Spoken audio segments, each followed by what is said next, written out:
TikTok, non, je te promets, ils vont te faire sortir son vrai nom quand tu as fait l'envoi.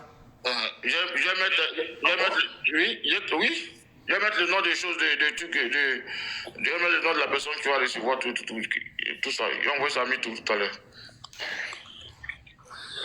Donc, c'est ça quoi. Donc, on est en train de se mobiliser pour avoir beaucoup de t-shirts, tu vois, non? Pour que tous les gars soient bien là. Là, au moins, voilà. Ça, c'est un début. Après, il y aura le plus grand rassemblement à Paris, ici, comme tu sais, là. On attend la date. Et puis encore, à Abidjan, encore, on va essayer de remplir une BIP encore. Donc, tout ça, on est en train de... Voilà, on fait petit à petit, quoi. Ouais, voilà. Pour coordonner toutes ces dates-là. Voilà, en tout cas, moi, je comprends maintenant, je comprends l'idée même du mouvement. C'est déjà de anticiper sur sa décision, l'interpeller, à comprendre qu'on le réclame encore pour la continuité. Merci, tu as trouvé, c'est ça. Parce que lui, il est capable de nous faire. Il va rien dire, le 18, il va rien dire. Hein. Il est là pour aller faire sa réunion avec les gars. Ça n'a rien à voir. C'est quand ils vont avoir l'assemblée de RHDP que là, il peut se prononcer. Mais là c'est pour aller faire son bilan de l'année et tout ça, comme d'habitude là. Mais nous, on dit, maintenant quand il va sortir là, en Côte d'Ivoire, pour dire ça quelque part là, pour dire ça faire réunion quelque part, si c'est en Côte d'Ivoire seulement là, on va l'attendre là-bas. On lui dit pardon toujours, jusqu'à ce que l'élection arrive. Tu comprends ce que je veux dire? Ouais. On va anticiper toujours. Il va voir que non, vraiment, mes enfants là, ils ne vont pas me laisser. Si les laissent là, c'est pas bon. C'est danger. Tu vois? Donc, je sais que c'est le système là qu'on est en train de mettre en place. Ok, c'est cool. On va essayer de faire. Moi, j'ai le numéro, je vais essayer d'envoyer quelque chose pour que les gars puissent payer. C'est que tu peux, même si c'est 1000 francs, même si tu peux, du moins, ça peut faire. Voilà. Papa, donc chacun de nous va faire son effort. Ok, il n'y a pas de souci, ça marche. Voilà, c'est mieux. Bon, ok, merci beaucoup pour votre information. Bonsoir à tous. Bonsoir, Carlos. Bonsoir, Papa Ado, bonsoir, ça fait longtemps. Bonsoir, frère. Ouais, Carlos. C'est comment? Non, j'étais pas fille, Papa Ado. Des fois, bon, tu vois, je suis trop occupé, tu vois, c'est pas facile, quoi. Mais, bref, les grands frères d'os, je les vois en train de frapponner dans les autres panels. Non, mais vraiment, merci pour tous les efforts que vous faites. Oui, c'est pourquoi je vous dis merci. C'est pourquoi ils n'empêchent pas. Parce que moi, Yoshi, mon panel ici, on ne frapponne pas trop. Parce que moi, c'est... Non. Voilà. Donc, il est là, vraiment. Donc, je tiens à vous remercier d'abord d'avoir vous retrouvé ce soir sur ce panel de Papa Ado. Merci pour tout ce que vous faites pour Papa Ado, pour la Côte d'Ivoire. Maintenant, la question que moi, je me pose, Attendez, Carlos, à ton max. Ouais, ton micro, voilà. Carlos, vas-y. Ok. Comment dirais-je, soi-disant les opposants qui disent que pourquoi on réclame Papa Alassane Ouattara, parce qu'on a peur de les mentons, non?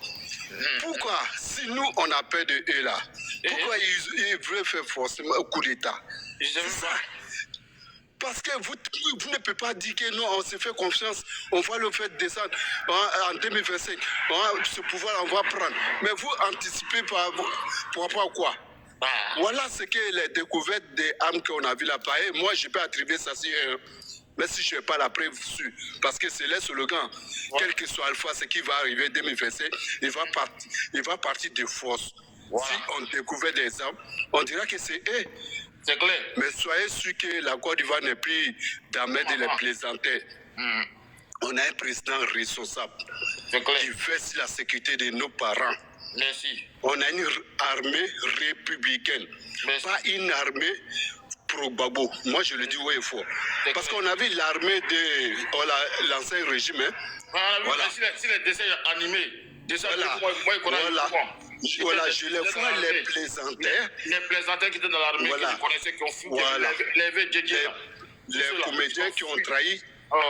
Qui ont trahi la République, ils ont trahi serment qu'ils ont emprunté, ils ont trahi la nation déjà. Cela ne voulait même pas parler. Il ne doit même pas se programmer tant qu'il y a un ancien militaire. Les fillards. Donc aujourd'hui, on a vu tout ça là, parce qu'ils ont peur de Papa Addo. Si on dit allons-y aux élections, il ne peut pas battre Papa Addo parce que c'est son bilan différent sont pas là. Parce qu'on a vu aujourd'hui ce qu'il a apporté à la Côte d'Ivoire. Grâce à ce grand homme, la Côte d'Ivoire allait très loin. Même les pays qui ne connaissaient pas la Côte d'Ivoire, grâce à ces efforts, à ce qu'il a apporté à la Côte d'Ivoire, on est représenté partout dans le monde aujourd'hui. Le monde entier ne peut que parler de la Côte d'Ivoire. Vous ne voyez pas que Papa Addo a dit une bénédiction pour nous? On le respecte. 147 pays, il a géré. Il a parlé de ça ici. Moi, je ne savais pas qu'il a géré 147 pays. Oui, je vous jure, il y a des pays même là, il y a des gens, même en France, ils ne connaissaient pas la Côte d'Ivoire comme ça. Quand on leur dit Côte d'Ivoire, vraiment, ça, ils ne se connaissent pas. Mais aujourd'hui, grâce à Prado, où il a envoyé la Côte d'Ivoire, nous, on veut la stabilité. Les discours guerriers des réseaux sociaux, là, ça ne passera pas. Parce qu'ils font tapage pour nous faire peur. Non, on n'est pas peur. Parce que nous sommes en image de nos mentons. Papa Addo, là, on est en image de lui. Si ce n'est pas que lui. Aujourd'hui, ils ont. C'est-à-dire, quand je les vois parler, ils n'ont pas honte. Ils n'ont pas honte. Parce qu'aujourd'hui, parole est libérée aujourd'hui en Côte d'Ivoire. Il y a liberté d'expression. À l'époque de Gbagbo, tu ne pouvais même pas montrer ton port, tu ne pouvais même pas te déclarer que tu es militant de PDC ou bien RDR. Jamais. C'était interdit. Je me souviens encore, à Taloa, chef de RDA était fermé durant tout le règne de Gbagbo, jusqu'à l'arrivée du président Ouattara. T'as vu, c'était la dictature. Aujourd'hui, on voit. Oui, jamais de la vie. Maintenant, aujourd'hui, on voit les partisans de Gbagbo, même ces anciens ministres, là, les connus Katina comme ça, aller s'asseoir à la télé, parler, critiquer le président Ouattara, dénigrer même, sans qu'il soit arrêté. Mais vous, quand vous dites que le président Ouattara est dictateur, mais je me suis dit, c'est quelle dictature vous parlez? C'est quelle dictature vous parlez? Même vu que même tu avais un cousin mais qui était dans la rébellion, on partait à circuler votre maison. On a vu des familles qui ont déménagé d'Abidjan, aller se réfugier au nord. Ils ont abandonné Abidjan, aller vivre au nord parce que vu qu'ils ont un parent qui est dans la rébellion, ils étaient pourchassés pour ça. Mais il faut qu'ils arrêtent la démagogie.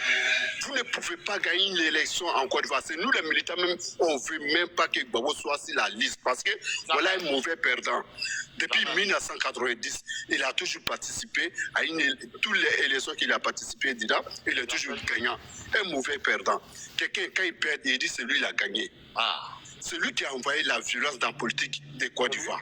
Je me rappelle, quand le président Ouattara était Premier ministre, il a autorisé une marche pacifique, mais nuit.